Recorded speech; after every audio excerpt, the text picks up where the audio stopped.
some of that stuff to top some of it off. And then some paper. Then we're going to throw some dirt right on top of that. You keep We're ripping that. feeding it. Yep.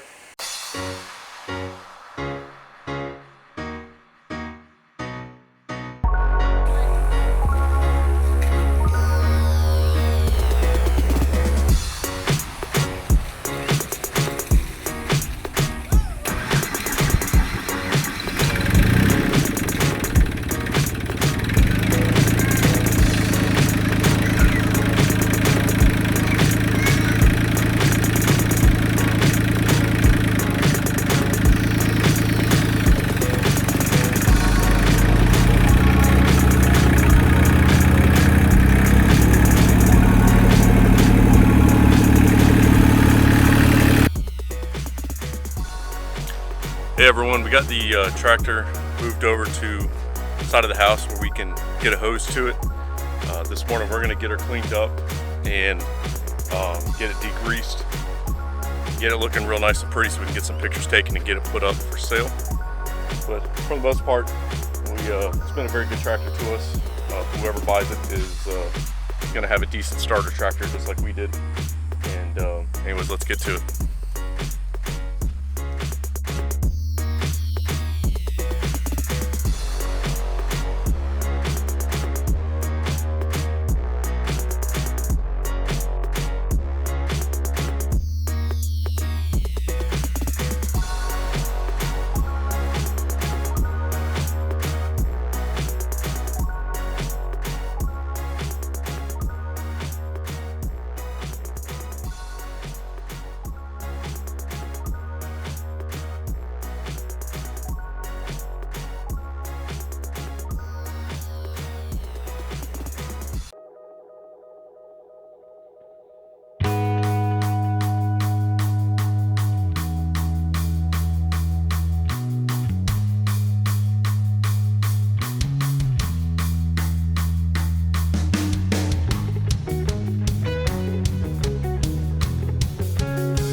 Alright, so first project's done. Tractor is listed on Facebook. I might put it on Craigslist or something like that later, but been having pretty good results putting stuff up on Facebook. If we get any action on it or we get it, I guess, sold today, I'll try to put it in the end of this video, but chances are probably low when you're moving big stuff like that with the dollar amount. People are not going to just jump right on it. They're going to want to come look at it and try to get their finances in order. So anyways, back over here at the shed, I figure I'll give you an update before our next little project. The front is the only thing we're still needing to finish. Really my fault. The metal I ordered, just like on the back, was a little too short for up there in the gable portion. By the time you cut your angle to fit up there, the piece on the bottom would be too short and it would not fit inside that channel anymore. So we're going to get some pieces ordered and get it picked up. Probably not going to happen today, but after that we'll also the roll-up door. I figured out who I'm going to purchase it from and what exactly it entails. You take your rough dimension, width, height. They also want to see what it looks like when you have, I think they call it like a side curtain or something like that. But anyways, it's the piece that the bracket will bolt onto, to the left and to the right of the door opening.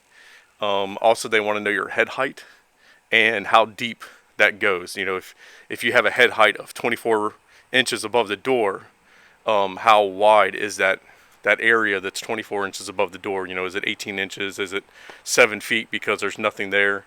You know, what is it? So that'll give them an idea. But you take all those calculations, you go onto the website, Roll Up Doors Direct. But anyways, the link will be right there. You punch in all your dimensions, and it'll kind of give you a quote. I think what we're going to use in this case will be a standard roll-up door, like what you would find for a mini storage facility. They seem to look real well. You can get them in a variety of colors, and I talked to them yesterday. We can get it ordered today, and it's usually about a 2 to 2.5, maybe 3 week lead time with everything else going on in the world. So and then we're going to go down to Orlando and pick it up. The delivery cost was like an extra $170 coming in on a semi. So a dinky little 5-foot door that's 7 foot tall is not going to need a semi delivery. We can swing down there and make a day out of it and pick it up at their local distribution hub. Anyways, that will be the roll-up door that we are going to go with. I'm really excited with it. It seems like it's going to be super easy to install, even for the basic carpenter such as ourselves. But here is our shed. Here's what it looks like with the J channel covering the eave, or I'm sorry, the eave vent, I guess is what you can call it. It looks a lot better now, and it was so much easier to fit once we pulled all those pieces off. Put the metal up to it, marked where we needed it cut the steel, mounted it, and then came back and slipped that J channel up underneath the seams, and then just ran a few screws around it. I should have done a little bit better with the blocking, but you know, again, I've been harping on this since day one. It's a shed. We're not really too worried about what it looks like, especially the back. I'm gonna have to come through here one of these days, maybe when I get a like a car wash brush, and try to clean up these chalk lines that we made. One of the keys to putting the steel on is pre-drilling your holes. If you figure out where your measurements are going to be based on your 2x4s, you can measure all your panels ahead of time. Let's say that they're going to go down this whole entire wall. You can stack them up and kind of tap them to where they're nice and even on one side at least, because they're not going to be perfect. And then measure from that portion down where your holes need to be on each side.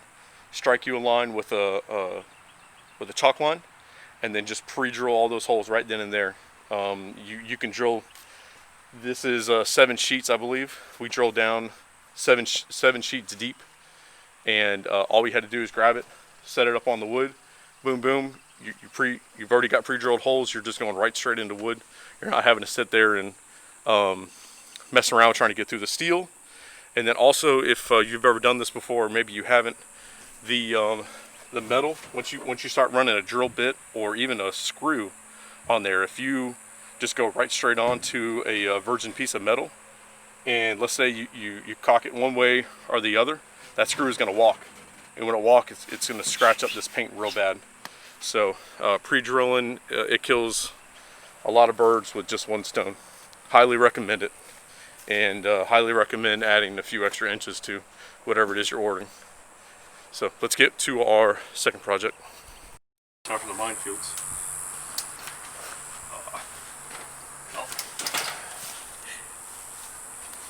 So our puppies don't like the long grass hitting their bellies when they're coming out here to do their business.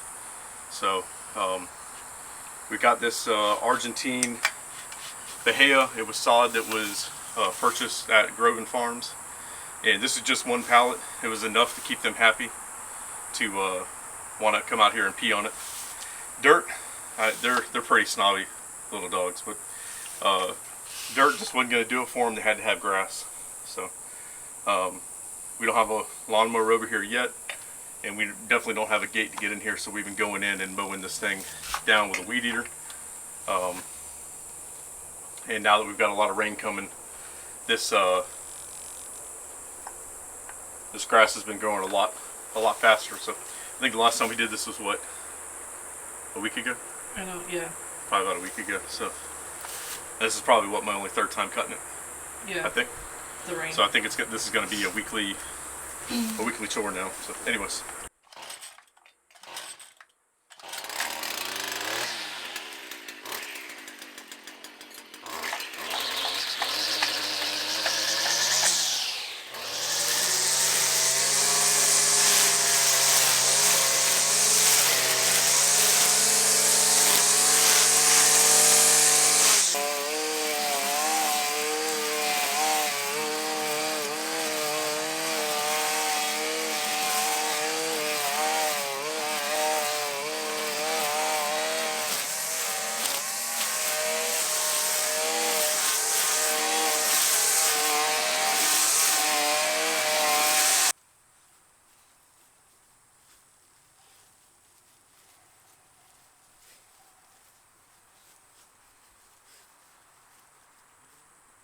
Good boy.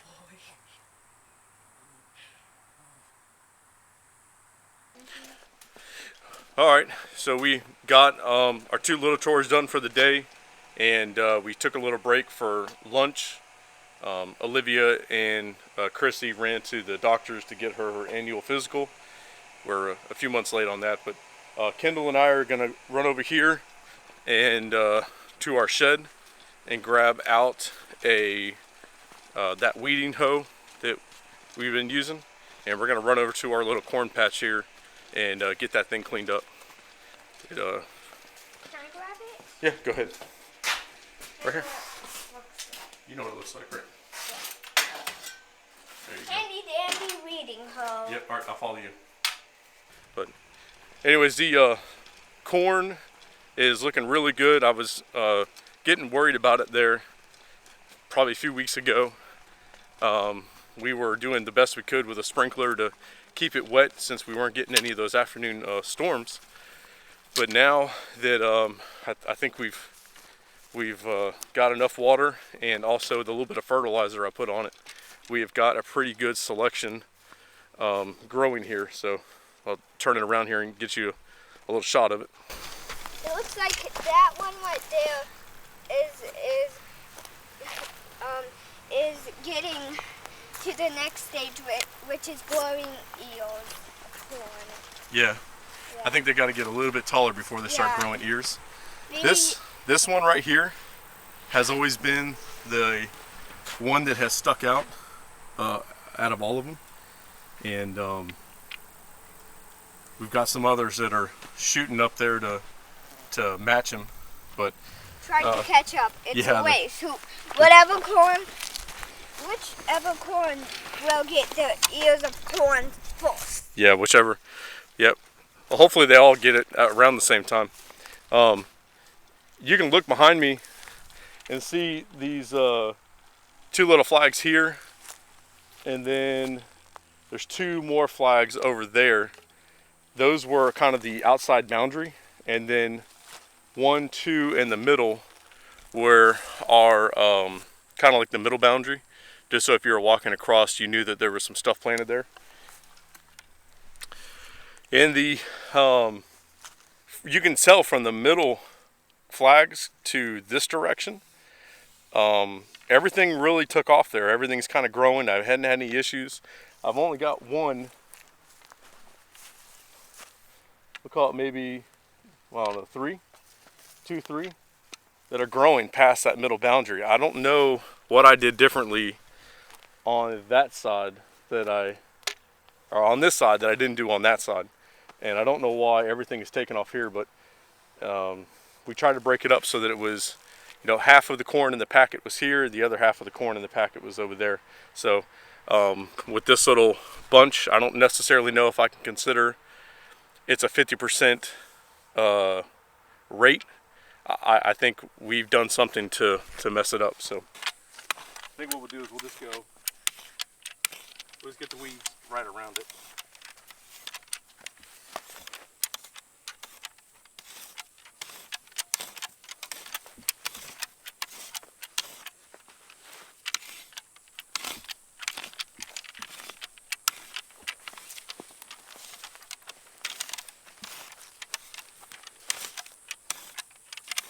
Be careful and try not to kill any leaves, though. Yeah, we won't get any of the actual.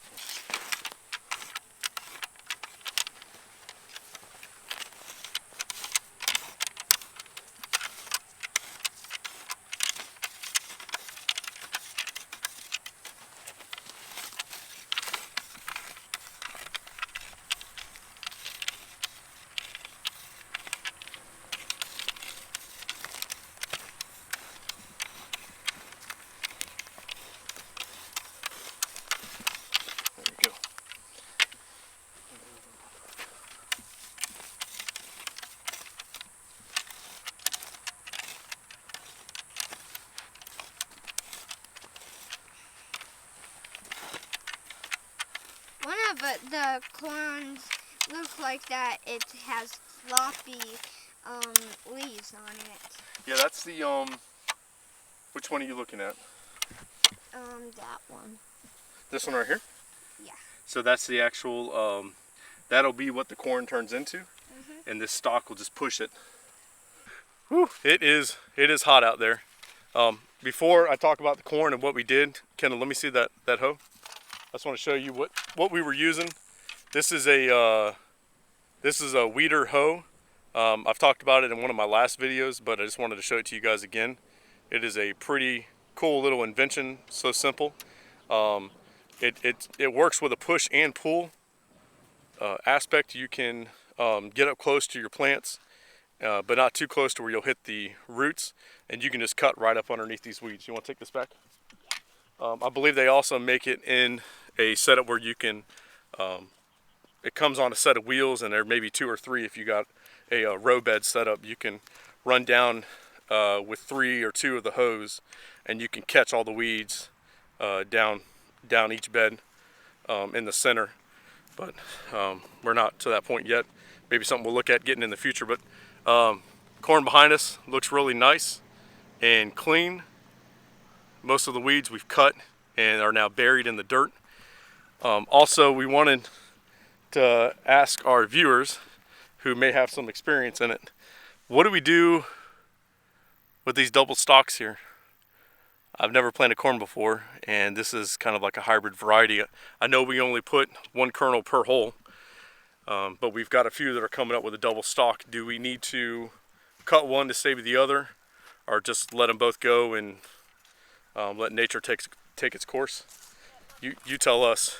But anyways, corn's all cleaned up, and we fertilized the base of every single one of them so that the next rain we can hopefully get them to sprout up again, and hopefully be ready by the end of June to pick. So for myself and for Kendall, we wish you guys a good rest of your day, and hope you all have a great weekend.